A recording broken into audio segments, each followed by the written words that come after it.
Claire requested I transcribe the journal entries she wrote during her experience in the infected town and post them here, as she is no longer able to do it herself. Hopefully they elucidate her findings and complete this story.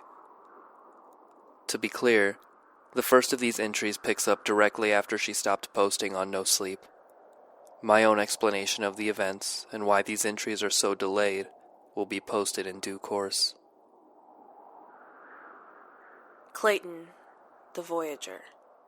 Written on the cover of the journal. Clayton, they deserve to know. Post these entries when you get a chance and tell them what you told me. Don't leave anything out. It's my last request. You owe me. Username, VaynerCupid. Password, omitted for privacy. Thanks. See you on the other side. Claire. April 12th, 2014. No more electronics. Sorry, No Sleep. My phone's charger cable is rotted through.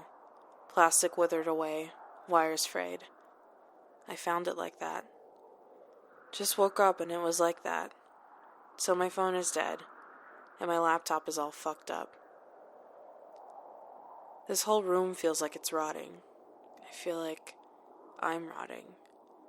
Just withering up to die. I look at my hands and legs and they look normal, like nothing's changed. That's from the inside out. I feel crawling inside me, more than skin deep, like 1 trillion parasites wriggling through my muscles, my bone. I look close at my fingers and see along the nail beds the brown edges of decay and 1,000 cigarettes. The Voyager, his real name is Clayton, that fucker, took Elizabeth Hadwell's laptop. He said it would be more useful to him than to me. He said he could maybe fix this. I'm waiting for him to come back. I used the alias Voyager when I first started my correspondence with Claire, not wanting to reveal my identity. It is a remnant from my gaming days, and part of my email address. It was also a nickname from high school, what Alan and Lisa called me, later picked up by Jessica and Elizabeth. Time seems scattered, non-linear. Of course, I can't remember chunks of it, and I'm not sure how events are spaced or which one came after the others. So I'll start with what I know came first. Clayton and I talked a lot after his email. Texts, calls. I really had to be sure, or as sure as possible, that he wasn't trying to fuck us over. He said again and again he wanted to help, to stop this, that he'd do whatever possible. He said he knew Elizabeth, Jess, Lisa, Alan, Alex, all of them. He promised to tell me his story when we met in person. He didn't. I think it's clear Clayton is a liar, but he might be the only person who can end this. He said he could crack the password on the laptop and give me answers. So we met up with him. Me, Blake, and Heather. He told us to meet him on the bridge into town. We showed up and waited half an hour. Nothing. It started to get dark, I think. Then something started shuffling under the bridge, like scraping and moving around. We could hear it making its way closer. Heather freaked out and wanted to leave, but I refused. I was getting desperate. I already knew I was fucked, and if he had a way out of this, I was going to listen. The shuffling turned out to belong to Clayton, who was climbing up from his underbridge encampment. I recognized his leather jacket immediately. He'd been with that girl in the dress when we'd driven through the town the very first time Blake and Heather were with me. He'd run and hidden from us. He was an average guy. There was nothing about his physical appearance to suggest someone special. Young, about my age. Tall, with dark hair and a scraggly beard. He was filthy, though. dirt encrusted, and he stunk. Like he'd been homeless for months. The voice I'd heard on the phone had been refined, precise in diction, so this surprised me. He clambered over the railing on the other end of the bridge from us and brushed himself off. Not sure what exactly happened next. He didn't even say a word to us. I called his name and he nodded, keeping his distance, and flicked on a flashlight. He shone it on each of us in turn. Then he staggered back really fast, clearly panicked. I turned around in case something was approaching us from behind, but I only saw Blake and Heather, who seemed just as confused as I was. Clayton started screaming at us, stuff like, "What the fuck? What the hell are you doing? Get the fuck away. Don't even look at me. Run away, you fucking monster. You fucking monster." Really disjointed, situationally inappropriate.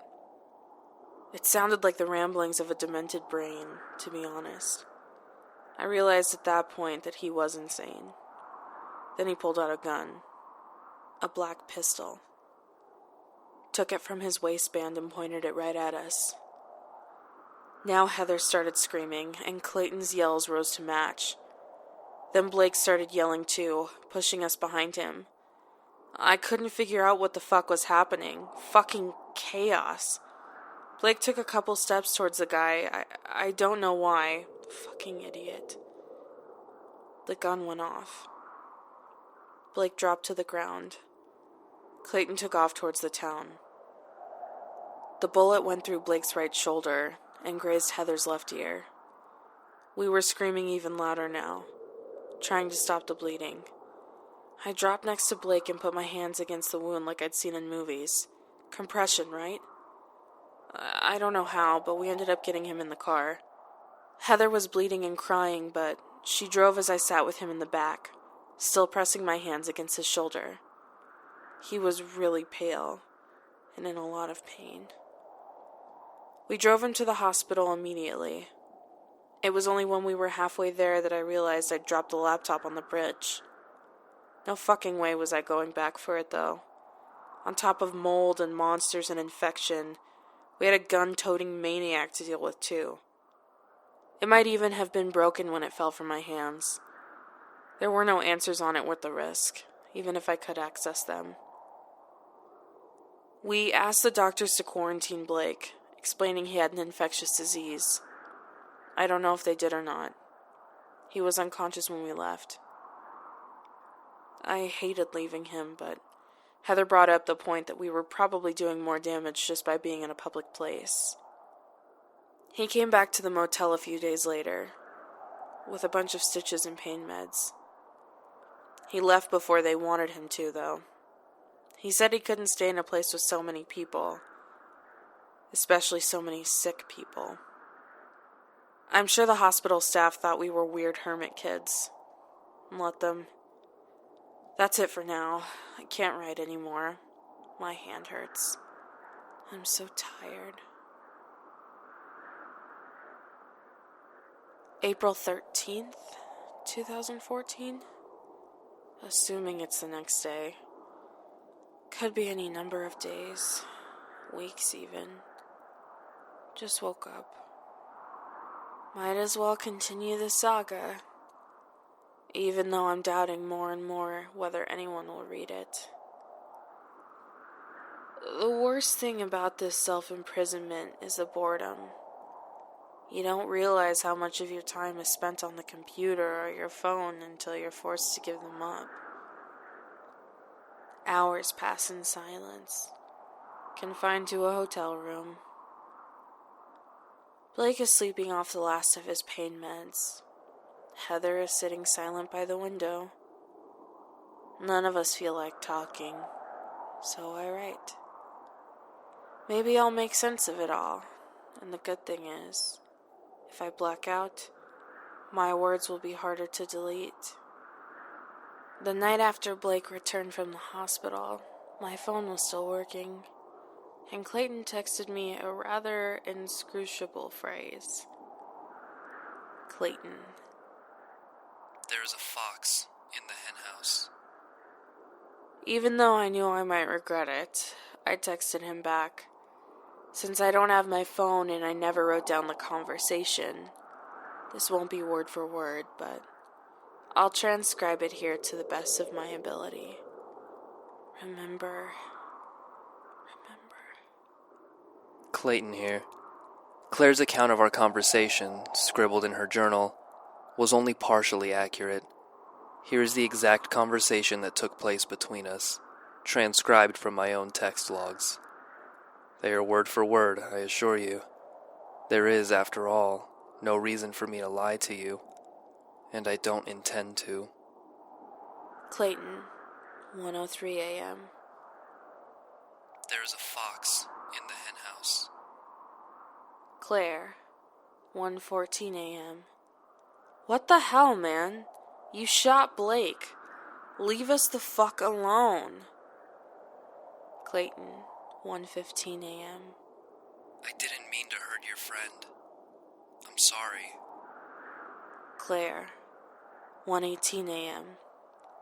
Fuck you. What the hell were you trying to do, waving a gun around? You're as fucking crazy as the rest of them. At this point, I became very wary of who may be on the other side of the conversation. The entity and Liz have been known to be tricky and manipulative with their use of cell phone messaging, and the misspelling of fuck unnerved me. As far as I knew, Claire may not have been the one texting me. I stopped replying. As a side note, I believe the reason for the misspellings using keyboards is due to the loss of motor function in the infected. As the virus rages through the human body, not only do muscles degrade, but flesh in the digits of the hands and feet become fused. This makes it extremely difficult for those possessed by the entity to type or text. Claire, 1:27 a.m. I bet you're a cultist too. I bet you're working for that cunt Elizabeth Hadwell. This text gave me pause. I came to know Liz quite well a few years before all of this occurred. Alan was a mutual friend, and she would never call herself a cunt. Elizabeth Hadwell is one of the most self-involved, self-impressed people I have ever met, and even if she was trying to trick me, she would not insult herself. Neither would the entity, if in fact they are separate consciousnesses. They love themselves and each other above all, so I replied. Clayton, 1:34 a.m. I am not a cultist, and I would never work for Elizabeth. Are you alone? I need to call you. You need to know something. Claire never responded. I'll let her explain the rest in her own words. At this point, my phone died, so I don't know if he called me. I think I blacked out shortly after because the next thing I remember, I was waking up in bed and my phone cord was disintegrated. That marked the beginning of my time with no technology. I wonder what he was going to tell me. I wonder. The writing stops there abruptly. And to be clear, there is more to come. This was not the end of Claire's journal, and I have also promised to tell my own story. Another post will follow as soon as possible.